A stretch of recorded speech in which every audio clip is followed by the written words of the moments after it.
The patrol vessel Halcyon drifted through the void, its hull reflecting the distant glow of a dying star.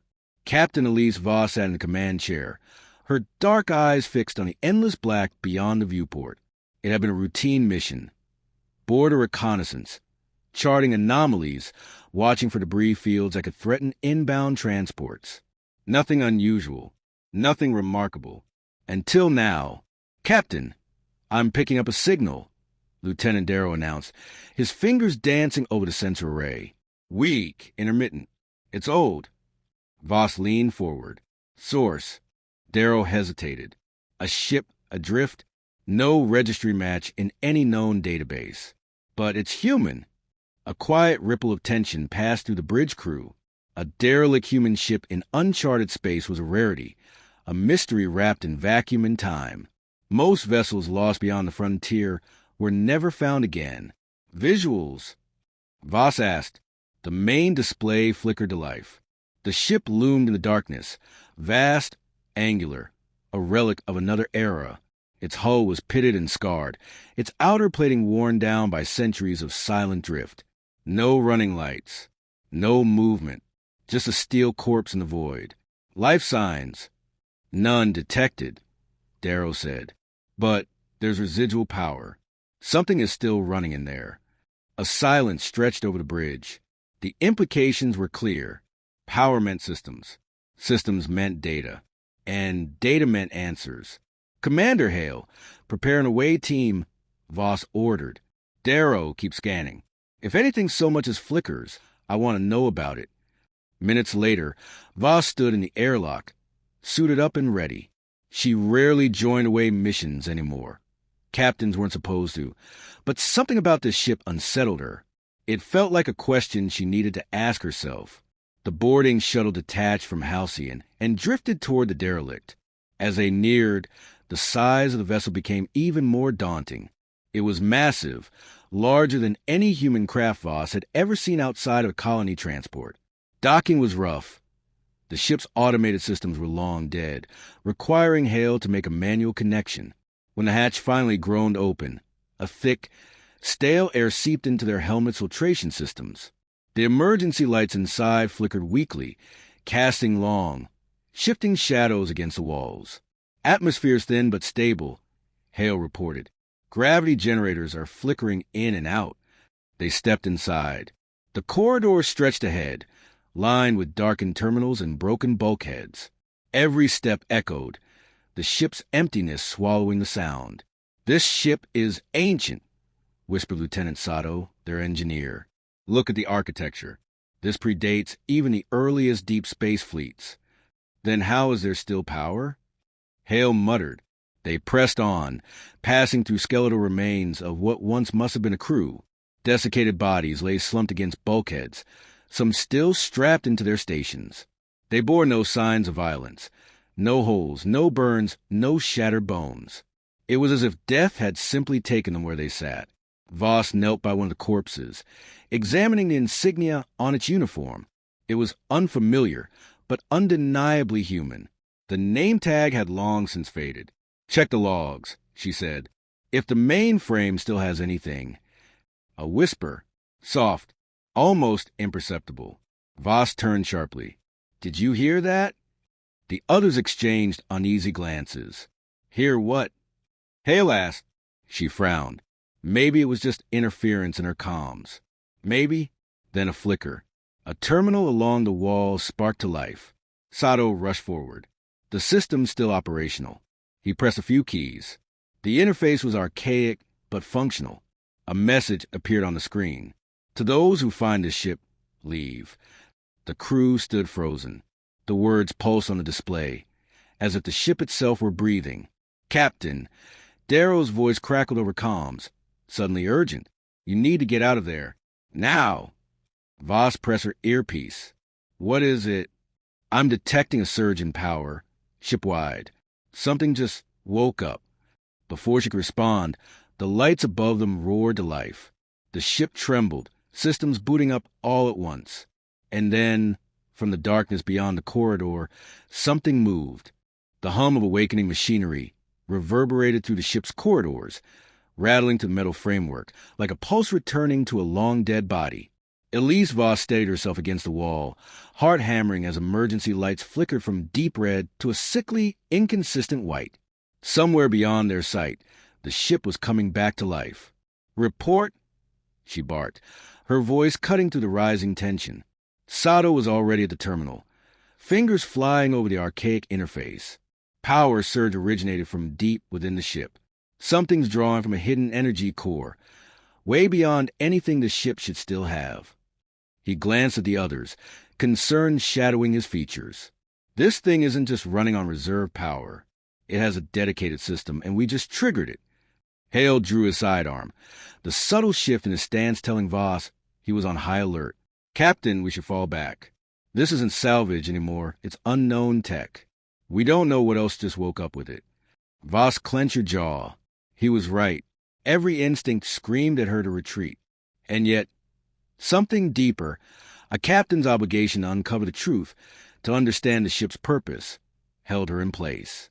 A noise, not the mechanical groans of an ancient vessel, not the crackling of old circuits. Something organic. Voss turned sharply toward the dark passage ahead. A shape moved in the shadows, just beyond the threshold of their helmet lights. A dragging sound, slow and deliberate. Then a whisper. "Why are you here?" The voice was wrong. It carried no direction, no source, as if the very walls had exhaled the words. It wasn't a recording, wasn't a malfunction. It spoke. Darrow's voice crackled through the comms, breaking the moment's paralysis. "Captain, you're not alone in there. I'm picking up." A burst of static cut him off. Sato swore, slamming his hand against the terminal. Comms are degrading. The ship's broadcasting some kind of interference. Voss exhaled sharply. "We move. Now. Deeper in if we have to. If we can reach the core, we might be able to shut this thing down manually." Hale hesitated, but nodded. The alternative was retreating to the airlock and waiting for whatever had just woken up to come to them. They moved fast, boots clanging against the steel flooring. The deeper they went, the more intact the ship seemed. Unlike the outer corridors, these areas were pristine, untouched by decay, as though time itself had been around them. At last, they reached a chamber unlike the rest of the ship. The door was reinforced, marked by symbols no one recognized. The bulkhead surface was smooth, unmarred by time, with no visible seams. It hadn't been breached in centuries. Sato approached first, running a scanner over it. This is not standard human engineering. The materials, there are compounds here we don't even have names for. The moment his fingers brushed the surface, the door split apart down the middle and slid open, not with a sluggish groan of old hydraulics, but with a seamless, silent precision, as though it had been waiting for them. Inside, the chamber was bathed in a soft, pulsating blue light. The air smelled different here, clean, untouched by the decay outside. And in the center of the room, suspended above a console, something floated. It was an obelisk, sleek and dark, carved with intricate, shifting patterns that pulsed faintly as if reacting to their presence. It wasn't made of any recognizable metal, nor did it appear to be bound by gravity. It simply existed, humming with quiet power. "Captain," Sato's voice was barely above a whisper. "This is alien tech, integrated into a human ship, and it's still on." Voss stepped forward, pulse pounding. This was the heart of the derelict. This was why the ship had survived when it should have drifted into oblivion. She reached out. The moment her fingers neared the surface of the obelisk, the entire chamber shuddered. Light flared from the device, blinding and cold. Her breath caught as reality fractured around her. She was no longer in the chamber. She was somewhere else.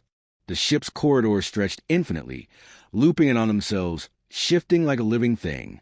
Shapes flickered in the periphery of her vision. Figures. Human at first glance, but wrong. Their bodies blurred and warped, as though time itself struggled to define them. A voice, not a whisper this time, but a presence, pressed against the mind. "You should not have come." Voss gasped, her vision snapping back to the chamber. She staggered backward, her breath sharp and uneven. The others were watching her, concern etched into their faces. "You touched it," Hale said, his voice low. What did you see? Voss steadied herself. The ship, it's trapped. This thing, she gestured to the obelisk, it's distorting time. The crew didn't die. They're still here. They never left. Sato paled. What do you mean, never left? Darrow's voice crackled over the comms, barely audible through the interference. Captain, you need to move. Something is coming. The lights in the chamber flickered, and then, from the corridor behind them, footsteps. Slow, measured, not rushed, because whatever was coming knew they had nowhere to run. The footsteps echoed through the corridor like the slow toll of a distant bell, deliberate and unhurried. Elise Voss felt her pulse hammer in her throat. Whatever was approaching wasn't running. It was moving with purpose, with certainty. Hale had already raised his weapon. Stance tense, eyes locked on the darkened passage leading back the way they'd come. Sato shifted uneasily beside him, one hand still hovering near the console, as if he could make sense of what had just happened. Then the lights flickered again, and in the brief stutter of illumination, something stepped into view. At first, it looked human, tall, dressed in the remnants of a tattered flight suit. The insignia on the chest was faded, barely visible, but it was undeniably of Earth origin. The skin, however, was wrong. Pale to the point of translucence, stretched too tightly over sharp bones, the veins beneath blackened and pulsing with a sickly light. Its eyes, hollow, endless voids, fixed on it with an unsettling stillness. It opened its mouth to speak, but no words came. Instead, a wave of something, not sound, not heat, but pressure, rolled through the air like the ship itself exhaled with it. The obelisk pulsed in response, its symbols shifting in frantic, unreadable patterns. Voss steadied herself, forcing her voice to remain steady. Identify yourself. The thing didn't answer. It tilted its head, slow and deliberate, as if trying to recognize something long forgotten. Then, with a motion too fluid for something that should have once been human, it stepped forward. Hale fired. The energy bolt struck center mass, but instead of impact, the thing rippled, as if its form had only been a suggestion of something real. The blast passed through, dispersing in a flicker of distorted light.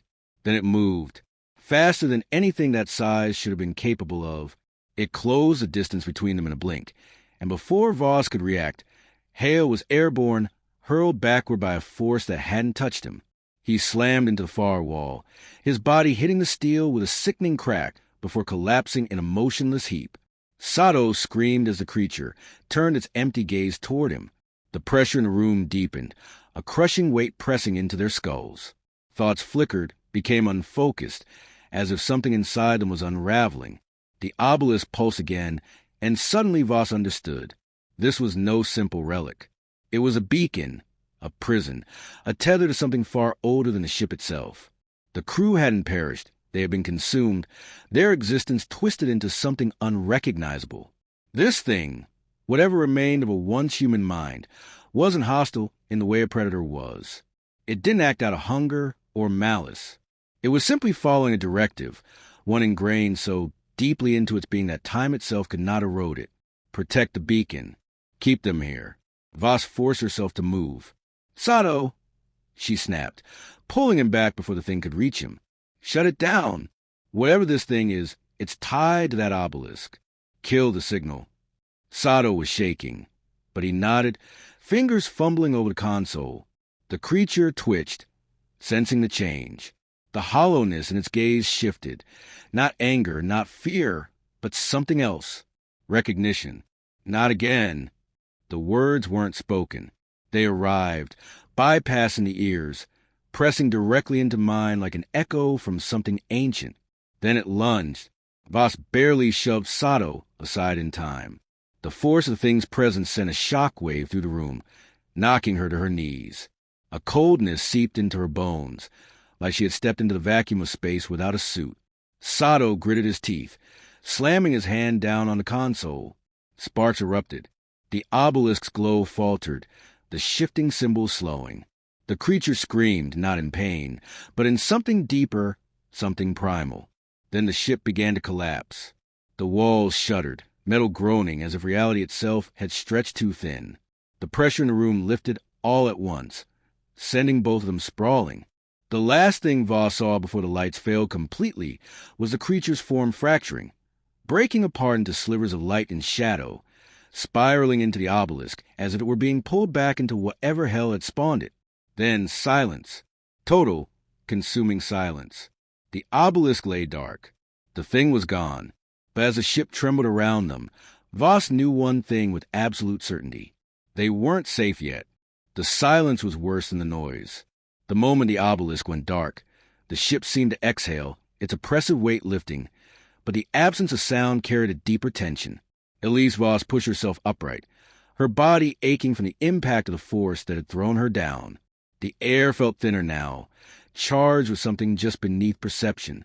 Sato groaned, coughing as he struggled to his feet. "Tell me that worked," he rasped. His face was pale, sweat glistening on his forehead, but he was alive. Voss looked at the obelisk. It no longer pulsed with that unnatural energy. Its surface was still, its alien symbols frozen mid-shift.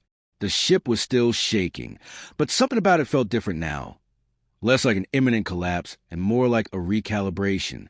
"We stopped whatever that thing was," she said, glancing toward Hale. He was still crumpled against the wall, unmoving. She moved to him, heart pounding as she knelt to check for a pulse. Relief flooded through her when she felt a faint but steady rhythm beneath her fingers. "He's alive," she said. "But we need to get him out of here. Now." Sato nodded, though his gaze flicked warily toward the obelisk. "Something's still wrong," he muttered.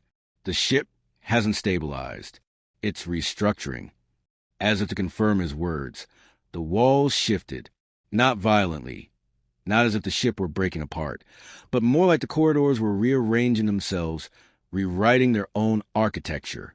The derelict wasn't dead. It was adapting.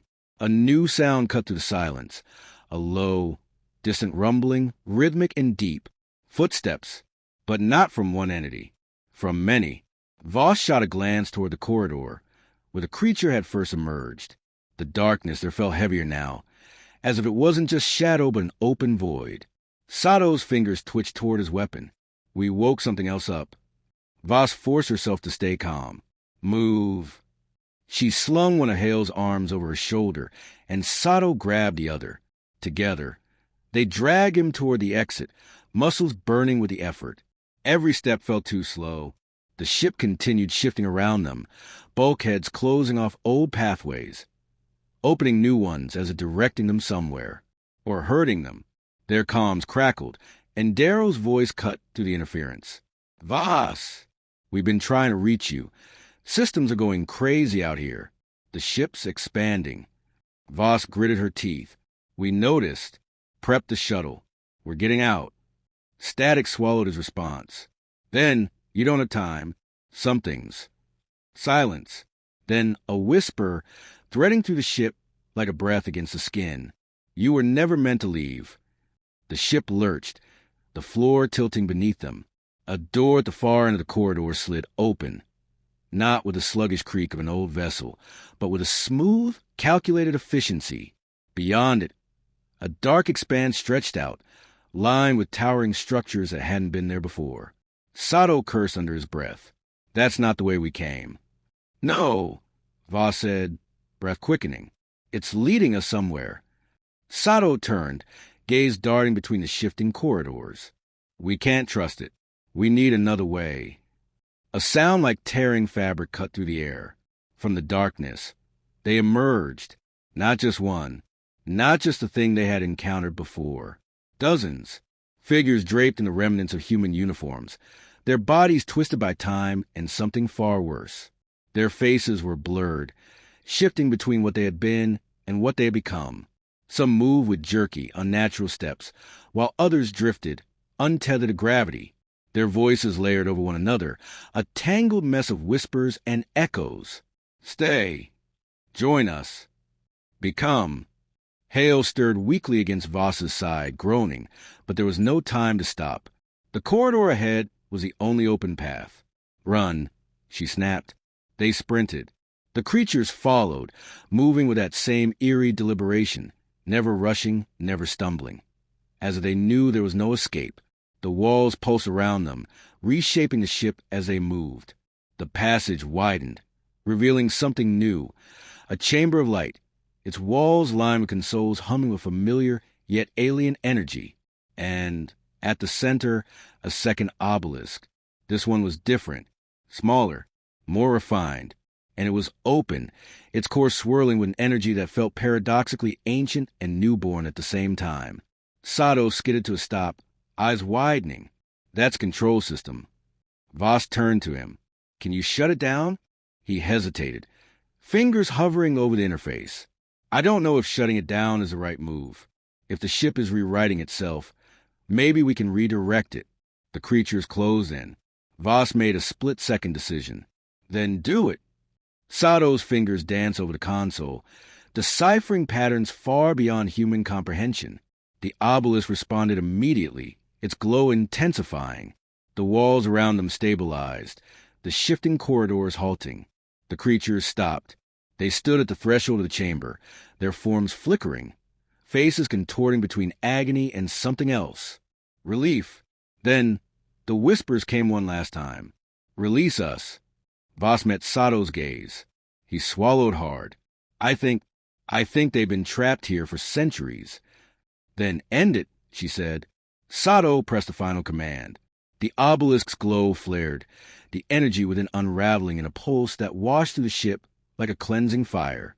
The creatures dissolved, not into horror, not into pain, but into light, as if they were finally being set free. The ship stopped moving. The corridors ceased their shifting. The hum of the ancient systems faded into quiet. And then, just like that, it was over. Voss took a shaky breath. Darrow, she called into the comms. Static. Then, Captain? What the hell just happened? Voss closed her eyes, exhaustion weighing her down. Long story. We're coming back. Sato helped steady Hale, and together, they moved toward the only remaining exit, the one leading back to their ship. The derelict was silent now, its purpose fulfilled. And as they stepped onto their shuttle, leaving the ghost ship behind, Voss couldn't shake the feeling that they had only just begun to understand what they had encountered, or what they had set in motion.